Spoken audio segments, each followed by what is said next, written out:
Boom! What's going on, guys? My name's Zach, and this is my alternative sort of guide to Dust 514 for all us non-PS3 owners, or for people that refuse to play Dust because it's on the consoles, whatever. I mean, I personally love Dust. I love the idea of Dust, and I think it's going to be absolutely epic as time goes on. And pray to God for a PC release, lads. Get on the forum, keep trolling CCP, let's get it released and let's get it made the way it should be. So anyway, enough about Dust, we'll get cracking on Planetside 2. So what is Planetside 2? Basically, Planetside 2 is a like mass MMO FPS sort of game where it's concentrated on three factions, which are the Terran Republic, the New Conglomerate, and the Vanu Sovereignty. So once you make your character, you can select one of these three people and then jump on any one of the three continents, which is Indoor, Amerish, and Esamir. So they've all got different things, like Indoor's jungly sort of thing, and Esamir's like frozen lakes and shit. So it's all pretty good, and it's really good emergent gameplay. There is set things where you can actually capture, so just looking on the map here, everything's got like a place where you can capture, and all of these bases give you resources. So you get mechanized resources, infantry, and like stuff for air support and things like that. So the more resources you gather, the more stuff you can actually spawn in to help yourself and your team, your squad, or your platoon, and obviously your faction. So on the map here, we've got purple, blue, and red. That represents the three factions. So you can see the red's doing quite well on this map. And the more of the map, obviously, you take or capture, then the more resources you're going to gain. So when I say about resources, what I mean is, just head over this terminal. So we've got aerospace resources, so you can get a maximum of 750 for everything. So this means that you can spawn in like a galaxy dropship, or like a little scythe sort of one-man shooter thing. I don't know really how to explain it. It's like a hover jet thing. Well done, Cameron. Top job. Oh, outfit chat. So for this is the Scythe, this is the light attack thing for the Vanu, which I am. And that'll cost you 180 resources to spawn, so you've got to make sure that you've got plenty to keep you going. So resources play a huge part in the game, and that's basically the driving force behind the whole domination thing on the map. And just like every other like FPS out there is different classes you can choose. There's the Infiltrator, and he's got a special ability of being able to cloak, and he uses sniper rifles, obviously. Light Assault, he's pretty much the point man. He's got jetpacks, that's who I normally play. You can just get around everywhere and just cause lots of mayhem. His guns aren't the most powerful, but they're all quick firing. Combat Medic, obviously, it does what it says on the box. You get to revive people and heal people. That's pretty standard. Same with the Engineer. You get the option to repair things and all that lovely stuff. Heavy Assault, that's like your heavy hitter with your rocket launcher and your big guns, and the max suit as well, which you can equip from the... You can't just select it randomly. Right, that's it for me. I'll see you all tonight, no doubt. Yeah, cheers, no doubt. Bye bye. That's outfit chat, guys, sorry.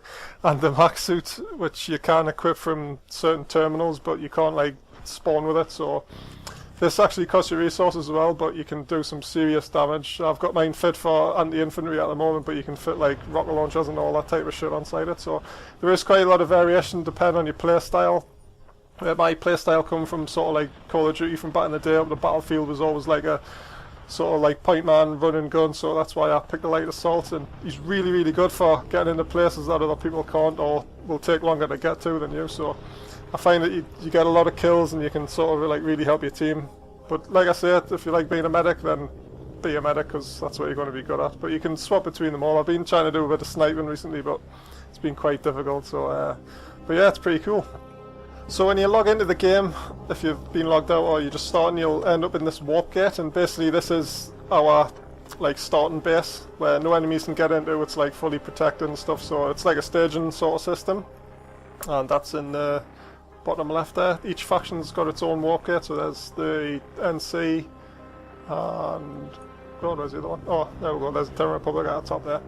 So basically everything's converging, and it's just epic, and obviously you're going to need a vehicle to get around pretty quick, but there is more than one way other than vehicles, so obviously you can get yourself a tank at any of these terminals with tanks on.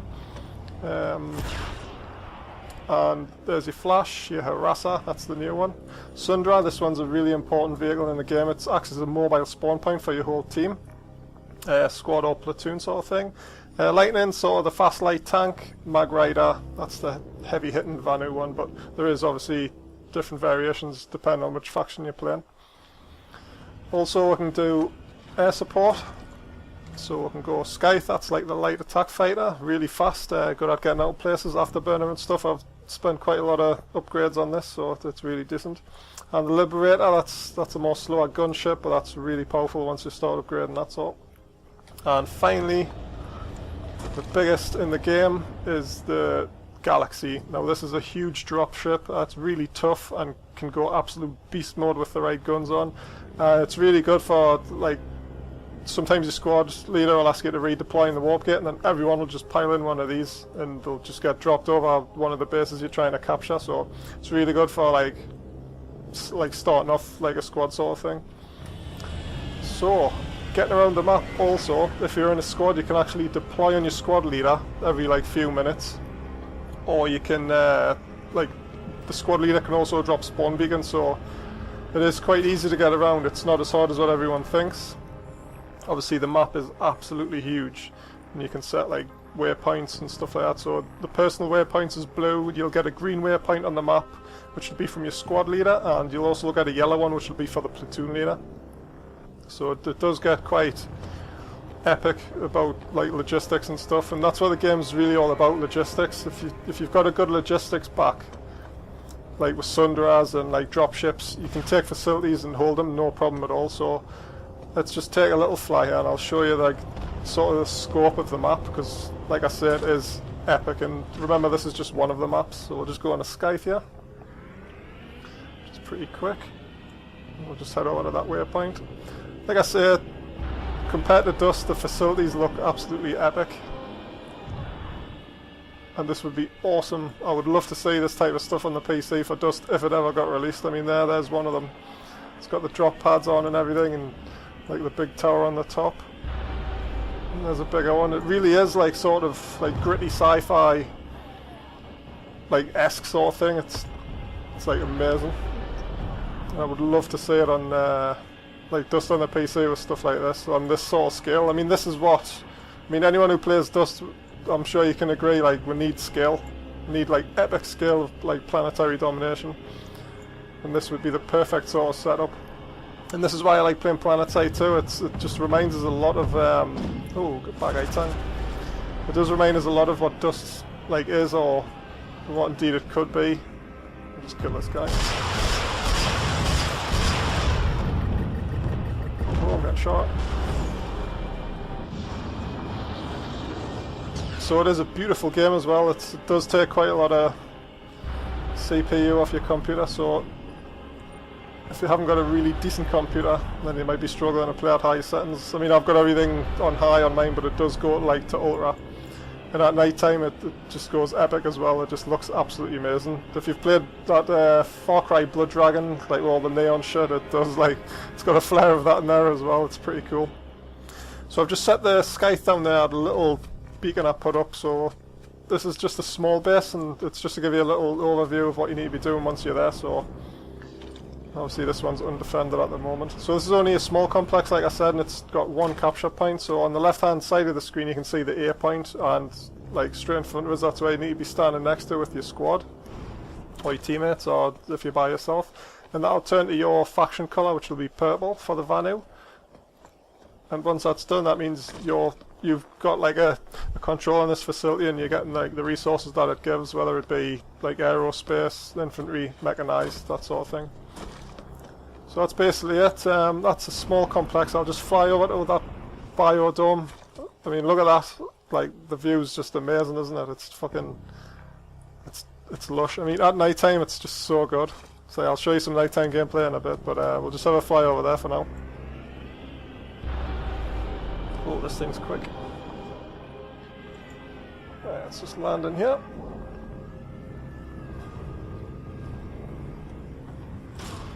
Right, let's jump out. So when you're attacking this one, oh, actually this is a enemy one as well, so I'll have to watch out. So obviously you can't get from underneath, you can't get up here easily, but there is like space elevator sort of things that'll push you up. Don't know if they're here. Yeah, I'll be able to show you. Oh, jetpack. So basically if you haven't got any like air transport, you can just go up in these. And this will push you straight up. Because I was like confused how to actually get into them at the start, so. And again, you can see all the points on this base. Just zoom in there a bit on the map. And basically you just need to get in, capture all the things, and wait for the timer to run out. Now in each big base like this as well, they've got, like the previous faction that's called it, so the NC, they'll have a spawn room here, which you can't go in, and they can obviously come out of while they're defending it. So this only flips to your spawn room once you've captured the base. So you'll tend to find like on the big bases it'll be like quite a long timer, sort of like 5-10 minutes, and everyone will be just watching these spawn rooms trying to like stop the enemy coming out to recapture the nodes. So that's something to keep an eye on as well. So there is a little bit of hanging around, but it's normally fun. People are like talking in proximity chat and things like that, and obviously your squad leader is going to be like chatting to you about what he thinks we should do next and stuff like that, or indeed you're like planning the next move on the map to where you want your squad or platoon to go. So there is... oh, good shot. Oh, he's blew it. He's blew it up. We'll have to just redeploy. So if you find yourself getting stuck, I'll just show you this quick little example. I know Chris has got some, or the general's got some issues with like how far you've got to run in the game, but really you shouldn't be running like at all unless you're like close quarters like combat. So it's as easy as pressing delete on your keyboard and you can redeploy, or if you press insert then you can like just automatically spawn on your squad leader like every few minutes. So when you redeploy it's basically like respawning, so you can pick like where you want to go. Indoor warp gate, indoor VS warp gate, obviously that's home base where you've got access to everything. And also you'll probably have spawn things on your map, so we can spawn on these research labs or the Vanu archives. Now the Vanu archives, that's always pretty like hot for combat and stuff, so that's a good place to be. You'll probably find your squad leader will be taking you there quite a lot. So I didn't really have to spawn another vehicle to get there. Obviously we can just spawn right on there, and obviously if you've got a squad beacon up or a squad leader you can just deploy on them as well. You'll get the option down here just above the instant action, it'll say squad deploy. So we'll just deploy in the archives really quick. Hopefully I'll be able to show you some combat because it does get pretty intense. Like I say, it's not really good when you're playing by yourself. Even if you're playing by yourself in a squad, that's what you need to be doing, just like following orders and stuff and trying to keep it fun. So you can see there's a lot of action. A lot of guys up here already. So we're defending this outpost at the moment. Oh, near a galaxy. So this is basically like some of the scale of the combat just escalates exponentially, like depending on like if there's a big massive like push on some of the space that you have from your team. Like there'll be like hundreds of people around here, like tanks, planes like going everywhere. It just gets absolutely like there's nothing on the market at the minute that gives PlanetSide 2's experience at its best. It's like that good. It's just like the scale of the combat's massive. Oh, let's jump down there and get him. Oh, I actually died. Oh, that's me dead. It's getting a bit greedy with a kill there. But basically that's it, guys. It's just epic scale. It's got everything that FPS gives, like all your engineers, assaults, that sort of thing, medics, and it really is a good game. I mean, I've been playing by myself, but with a squad and an outfit called the KOTV, which is the biggest like sort of outfit on the Woodman server. So it's a really bunch of good guys. A lot of people from the north of England, so I fit right in with these guys. It's awesome. It's loads of fun. It's like I said, there's nothing on the market at the minute that would give you this experience, and I only play it because it reminds us so much of Dust, and I hope to God like one day Dust will be released on the PC and have like these epic battles of like planetary domination and like stuff coming in from the air. I mean, I could probably do like an After Effects of like orbital strikes coming in and stuff like that, but there'll definitely be some more PlanetSide 2 stuff. And like if you've got any questions, I mean, I'm still learning quite a lot of it myself. So obviously this is like just a really brief overview. I'll probably over the next few videos I'll release, after I've done a couple more episodes of DayZ, I'll try and get some more like more in-depth guides when or if you guys want to see some stuff like that. So yeah, it's been pretty good. Again, if you like Dust, you'll probably like this, and vice versa. So that's it, guys, and I'll catch you in the next one.